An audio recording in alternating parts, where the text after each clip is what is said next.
नमस्कार, शीतल रेसिपी मराठीमध्ये तुमचं स्वागत आहे. तर आज आपण गरम मसाला कसा करायचा ते पाहणार आहोत. तर आता इथे गरम मसाल्यासाठी साहित्य काय घेतले ते आपण पाहूया. इथे लवंग घेतलं आहे, स्टार फूल घेतलेलं आहे, शहाजिरं घेतलं आहे, जायफळ घेतलेलं आहे, दालचिनी, मिरी घेतलेली आहे आणि तेजपत्ता. तुम्ही तुमच्याकडे जे अवेलेबल असेल ते तुम्ही घेऊ शकता. दगडफूल वगैरे पण घेऊ शकता, धणे घेऊ शकता, जिरं घेऊ शकता. जे अवेलेबल असेल ते तुम्ही घेऊ शकता. आणि हे आपल्याला हा गरम मसाला पूर्ण भाजायचा आहे. एक एक पदार्थ एकत्र टाकलं तर तो एकदम भाजत नाही. एक एक पदार्थ तुम्ही टाकू शकता. तर आता आपण इकडे कढई गरम करायला ठेवूया. इथं पॅन गरम करायला ठेवलेला आहे. आता आपण त्याच्यामध्ये तेजपत्ता टाकूया आणि हे पण छान भाजून घ्यायचं आहे. पाहू शकता इथे आपलं मस्त तमालपत्र छान भाजून झालेलं आहे. आता आपण काढून घेऊया एका प्लेटमध्ये. आता त्याच्यामध्ये आपल्याला लवंग घालायचे, त्यासुद्धा भाजून घ्यायचे. भाजून झालेलं आहे तर ते काढून घेऊया. आता आपल्याला काळी मिरी भाजून घेऊ.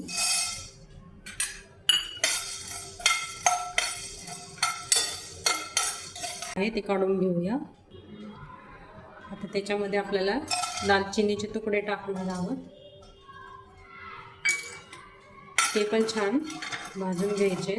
दालचिनी काय करायची, अख्खी असेल ना तर थोडंसं टेचून घ्यायची, जेणेकरून ती छान भाजल्या पण जाईल. दालचिनी पण आपली छान भाजून झालेली आहे. आता आपण काढून घेऊया. त्याच्यामध्ये आपल्याला स्टार फूल टाकायचं आहे. ते सुद्धा 1-2 मिनिट आपण भाजून घेणार आहोत. आपलं स्टार फूल पण छान भाजून झालेलं आहे. आता काढून घेऊया. आपल्याला जायपत्री घालायची, ती पण आपण छान भाजून घेऊया. स्टार फूल पण छान भाजून झालेलं आहे. आता काढून घेऊया.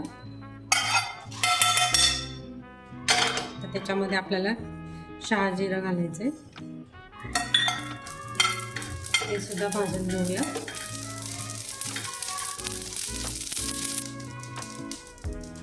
शहाजिरं पण आपण छान भाजून घेतलेलं आहे.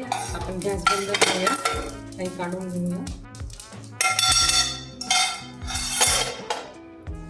आता काय करायचं, हे सगळं मिश्रण आपण एका मिक्सरच्या भांड्यात घालून छान मिक्सरला छान आपण वाटून घेणार आहोत, बारीक करून घेणार आहोत. हे गरम असतानाच चांगले त्याची पावडर होते. गार झाल्यावर चांगले बारीक होत नाही. तर गरम असतानाच तुम्ही मिक्सरला फिरू शकता. आता आपण हे सगळं मिश्रण एका मिक्सरच्या भांड्यात घालून घेणार आहोत.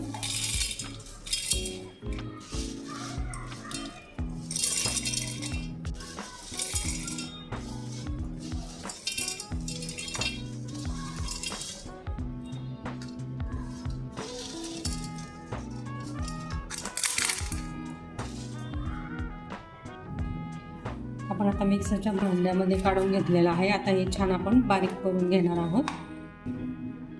तर इथं मस्त पावडर तयार करून झालेली आहे. पाहू शकता मस्त झालेली बघा, बारीक एकदम. गरम असतानाच तुम्ही पावडर करू शकता. गार झालं की ते बारीक होत नाही.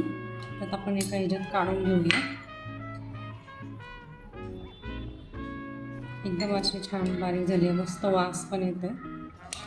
बरेच दिवस टिकते ही पावडर. तुम्ही भाज्यांमध्ये सुद्धा घालू शकता, रस्सा भाजीला वगैरे, पावभाजीला, छोले मसाल्याला, छोल्याची भाजी करताना पण तुम्ही वापरू शकता.